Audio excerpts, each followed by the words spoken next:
Medical science और engineering के गिर्द, बाकी सारे इंसान ही नहीं है। और एफएससी में कहाँ नजर आ रहे होते हैं, जाके वो शीशा हाउसेज में नजर आ रहे होते हैं। पक्के बनाओ, एसी बनाओ, रिमोट वाले चलन वाले की बनाओ, बालू बनाओ, आधे अधूरे पौने लोग, पूरे कद के पौने लोग।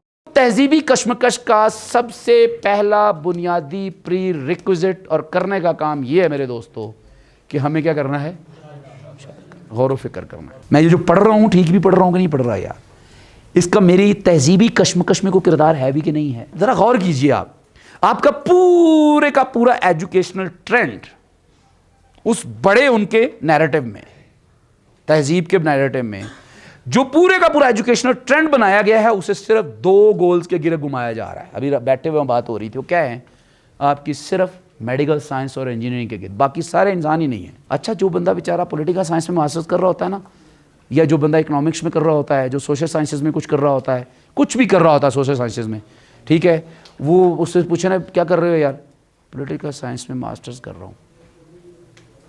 और जो डिस्पेंसर बन रहा है सिर्फ टीके टूके लाने उन्होंने, ठीक है, वो दी तो है उत्ते लकी, उनके अपर गाउन कहते हैं, क्या कहते हैं उसे, अपर, वो मैला जो अपर गाउन चुक के उठ रहा फिर बैगना दे डेज। मैं डिग्रेड नहीं कर रहा यार, उसका कसूर नहीं है बेचारे का, उसको एक खास ट्रेंड्स के जरिए से क्या किया गया है, उसकी माइंड मेकिंग की गई है कि वही सब कुछ है। रिजल्ट आ रहे हैं, मेरा तो दिल जलने लग जाता है। इतने नंबर ले लिए हमारे बच्चों ने, जितने ज्यादा नंबर लिए हुए होते हैं यकीन माने वो आपको बाद में कहां नजर आ रहे होते हैं, एफएससी एफए और एफएससी में कहां नजर आ रहे होते हैं, जाके वो शीशा हाउसेज में नजर आ रहे होते हैं। तो सोचे ना हम कि यार तालीमी पॉलिसी क्या होनी चाहिए थी। डॉक्टर आप कहीं से भी ले सकते हैं with all due respect, engineer आप हायर कर सकते हैं, क्या अमेरिका हमारे इंजीनियर हायर नहीं कर रहा? क्या वो कंट्री जहां इंजीनियर पैदा नहीं हो रहे वो हायर नहीं कर रहे? असल मामला यह है कि आप इंसानों के मजमूई निज़ाम को किन मुआशरती उसूलों पे चलाएंगे, यह असल सवाल होता है। जबकि इंसानी मुआशरे की इज्तिमाई तरक्की के अंदर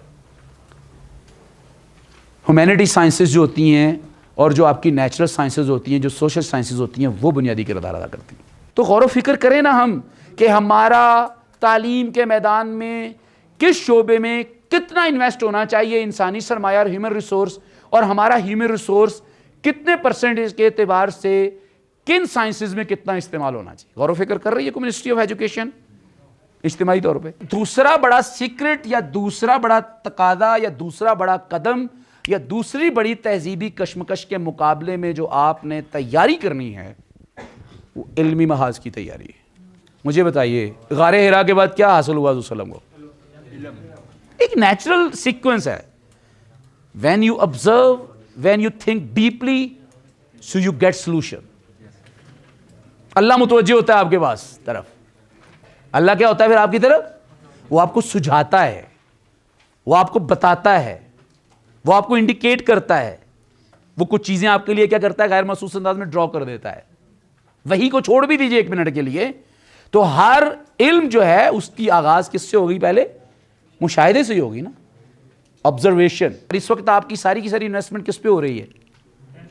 नीड बेस्ड नॉलेज पे हो रही है। बस पक्के बनाओ, एसी बनाओ, रिमोट वाले चलन वाले की बनाओ, बालू बनाओ, आटा गूंदने वाली मशीन बनाओ, ठीक है। आटे का आदिलाना तकसीम कैसे होगी और ज़मीन की आदिलाना तकसीम जिसमें आटा उगता है वो कैसे होगा, ये हमारा मौजूद बहस नहीं। ये मौजूद बहस हमारा है ही नहीं सिरे से, क्योंकि ये चुभता है किसको? उन तहजीबी गंदे अंडों को कि जिनके मफादात उसी जागीरदाराना निज़ाम के साथ वो बसता है कि वो गंदम सारी अपने पास समेट के रखते हैं। और मुझे किस काम पे लगा दिया उन्होंने? इंजीनियर बनने पे, आटा गूंदने वाली मशीन बनाने में तुम कामयाब हो गए, हमारे बच्चों ने आटा गूंदने वाली मशीन बना ली हमारी यूनिवर्सिटी के, बस इस पे लगा दिया, लगे रहो। गुलाम तुमने उसी जागीरदार के रहना है, उसी तहजीबी कल पुर्जे के रहना है आपने। जबकि मेरा मौजू क्या था कि मैं आदिलाना तौर पर लैंड रिफॉर्मिंग करूं और जमीनों की क्या करूं। और नबी रहमत ने फरमाया था जमीन उसकी होती है जो उसे क्या करता है? काश्त करता है। आप समझ गए मेरी बात? पंखा आप पंखे के बगैर भी इंसानियत जिंदा रह सकती है, और पंखा खरीदा भी जा सकता है, और पंखे बनाने वाले भी खरीदे जा सकते हैं, बंदूक बनाने वाले भी खरीदे जा सकते हैं, और बंदूक आप बना भी सकते हैं। लेकिन असल जो पैरेलल साथ भी इल्म करना ज़रूरी था हासिल, वो कौन सा था? वो हलाल और मैं बंदूक तानूं किस पे ना तानूं? मेरी बंदूक किसकी फेवर में होगी और किसकी मुखालिफत में होगी? मेरी बात समझ रहे हैं? तो इल्म जो है वो टॉप प्रायोरिटी किसकी है? वो मकसद ज़िंदगी की है, और मकसद ज़िंदगी के हलाल और हराम की है, और दूसरी क्या है? ज़रूरियात ज़िंदगी। अभी हमने नंबर 1 पे किसको रख दिया हुआ है? ये किसने रखा है? ये वही लोग हैं जिनका 5% का कब्जा है। किसका है इस दुनिया पे? उन्होंने इसको टॉप पे क्यों रखा है? मोटा सा सर्वे आपके सामने, जल्दी जल्दी। उन्होंने इसको टॉप पे इसलिए रखा है, 5% तबके ने, उसे चंद एक आप में से पढ़े लिखे मैनेजर चाहिए थे अपने सरमाए को बचाने के लिए। उन्हें चंद एक आप में से कोई इंजीनियर चाहिए थे। इससे ज्यादा वो अफोर्ड ही नहीं करते। इंजीनियर जितने बनते हैं ना, इतने बनाना चाहते हैं, ये बता दूंगा आपको। उनको चंद एक इस निजाम के चलाने वालों को, जिनका 5% सरमाया पूरी दुनिया में ट्रैवल कर रहा है, उनको अपने सरमाए को ज़रब देने के लिए अकाउंटेंट और ये चीजें चाहिए थी बस। बाकी 95% उनको कौन चाहिए? ब्लाइंड कस्टमर चाहिए, जो ख्वाहिशात के अंधे हों, ओवर एम्बिशियसनेस का शिकार हों, जो शेरवानी सी लें 1.5 लाख रुपए की और उसको कभी ना दोबारा पहने, जो लहंगा ले लें और उसको दोबारा कभी ना पहने, जो शादी के मोमेंट को एंजॉय करने की बजाय कसे हुए चले बीच में शेरवानी में। ऐसा है कि नहीं है? तो गोया कि ये क्यों इसको टॉप प्रायोरिटी पे किया गया? उसने अपने सरमाए को, इस जालिम ने अपने सरमाए को क्या देनी थी? सेव करना, सिक्योर करना। और उसके नतीजे में उसने 95% ऐसे आधे अधूरे पौने लोग, पूरे कद के पौने लोग पैदा करने थे कि जो क्या था, उसके अच्छे फॉलोअर भी बने और उनमें से वो जज्बा भी निकल जाए जो मकसद ज़िंदगी का होता है, जो तहजीबी कशमकश का होता है।